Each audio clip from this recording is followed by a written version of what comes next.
Reducing cost value method, dimensioning balance method, return down value method, तीन एक ही method के नाम है, लेकिन समटाइम एग्जामिनर पजल करता है इस चीज़ को कि किस तरह से स्टूडेंट जो है इसको अप्लाई करता है, किस तरह से डेप्रिसिएशन कैलकुलेट करता है।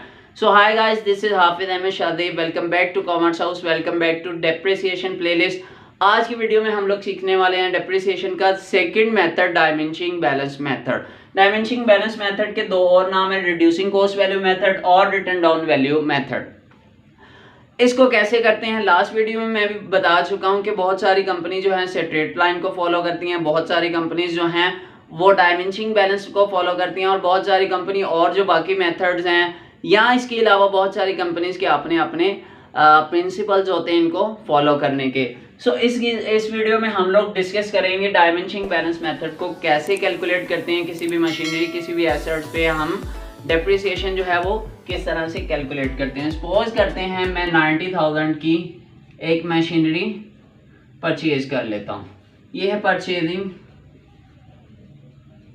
वैल्यू।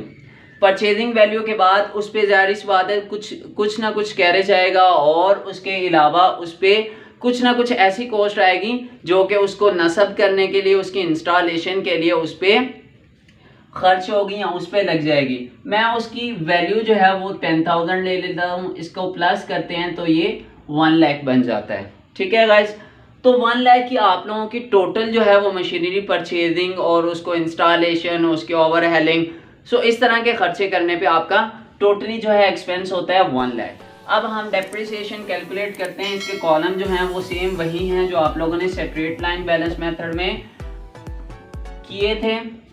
यहाँ पे मैं डिटेल लिख देता हूँ, अमाउंट, डेट, डिटेल और अमाउंट। इस बात की टेंशन नहीं लेनी, आप लोग इधर पार्टिकुलर भी लिख सकते हो, डिस्क्रिप्शन भी लिख सकते हो, कोई मसला नहीं। बस आप लोगों का एग्जामिनर वो चेक करेगा जो आप लोगों ने परफॉर्म किया है।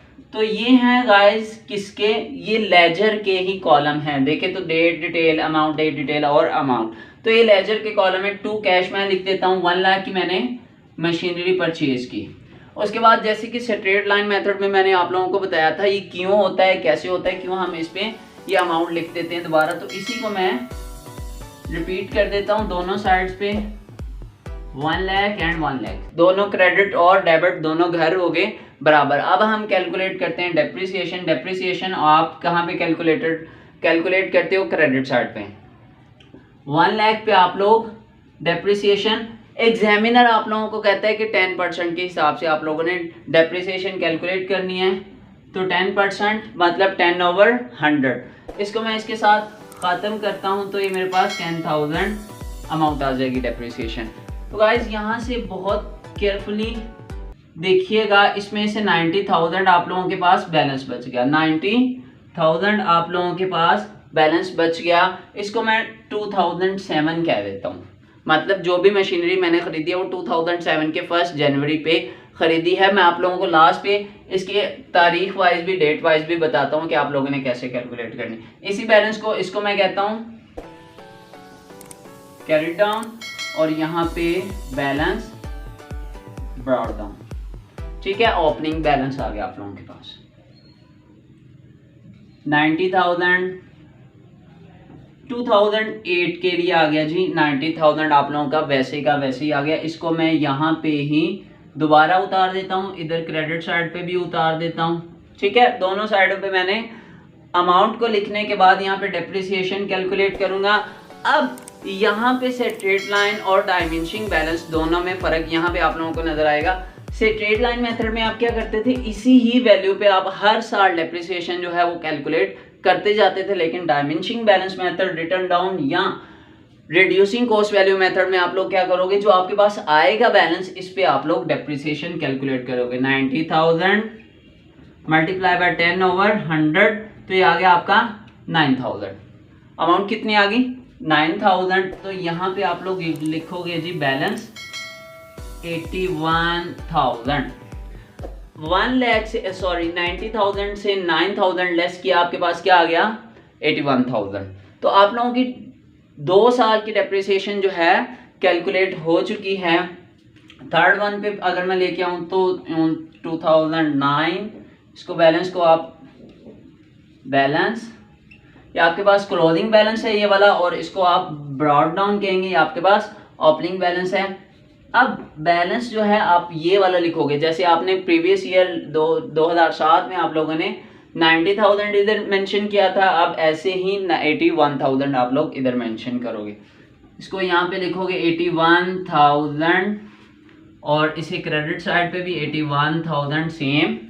और थर्ड ईयर के आप लोग क्या करोगे, डेप्रिसिएशन कैलकुलेट करोगे। डेप्रिसिएशन आप लोग पेपर में डेप्रिसिएशन के स्पेल जो हैं वो पूरे ही लिखोगे, 81,000 मल्टीप्लाई बाय 10/100। ये 10% कहाँ से आता है सर? आपको एग्जामिनर खुद बताएगा कि आप लोगों ने कितने सालों के लिए करने, 1 2 3 4 ईयर के लिए क्या देता है, तो आपने इसके बाद 1 साल की और डेप्रिसिएशन कैलकुलेट करनी। 3 ईयर के लिए कहता है, तो यहाँ पे ही आप लोगों की बस यहाँ पे ही आप बैलेंस निकाल दोगे, तो 8100 रुपये आ जाएगा। अब 81,000 से 8100 रुपये लेस करोगे, आप लोगों के पास लास्ट ईयर का बैलेंस आ जाएगा उस एसेट का। तो गाइस ये था हमारा डायमेंशनिंग बैलेंस मेथड। तो कभी कभार एग्जामिनर ऐसे करता है, आप लोगों को ये कहता है कि भाई आपने 1 जनवरी को मशीनरी नहीं खरीदी, आपने 1 अप्रैल को खरीदी है। तो अप्रैल का मतलब अप्रैल, मई, जून, जुलाई, अगस्त, सितंबर, अक्टूबर, नवंबर और दिसंबर, मतलब कि आप लोगों ने उस माह 9 माह डेप्रिसिएशन, 9 माह की डेप्रिसिएशन जो है वो कैलकुलेट करनी है। कैलकुलेट कैसे करनी है इसको हम देखते हैं ज़रा। तो आप यहाँ पे 10/100 जब लगाओगे, 10/100 मल्टीप्लाई बाय, ये साल जो है 1 अप्रैल को जब आपने मशीनरी खरीदी है, तो ये साल आपकी वो 9 मंथ चली है, तो 9/12 कर दोगे। जिस साल आपकी मशीनरी पूरा साल नहीं चली, कुछ मंथ चली है, तो आप उतने मंथ ऊपर लिख दोगे, पूरे साल के मंथ नीचे लिख दोगे। तो आप लोग इस तरह से उस साल की डेप्रिसिएशन जो है वो कैलकुलेट कर सकते हैं। तो इस वीडियो में हम लोगों ने क्या सीखा, डेप्रिसिएशन का मेथड, डायमेंशनिंग बैलेंस मेथड। इंशाल्लाह नेक्स्ट वीडियो में जो अदर मेथड है उन पे भी हम इंशाल्लाह बात करेंगे। तो नेक्स्ट वीडियो तक दीजिए इजाज़त, सब्सक्राइब कीजिए, शेयर कीजिए और लाइक तो ज़रूर कीजिए।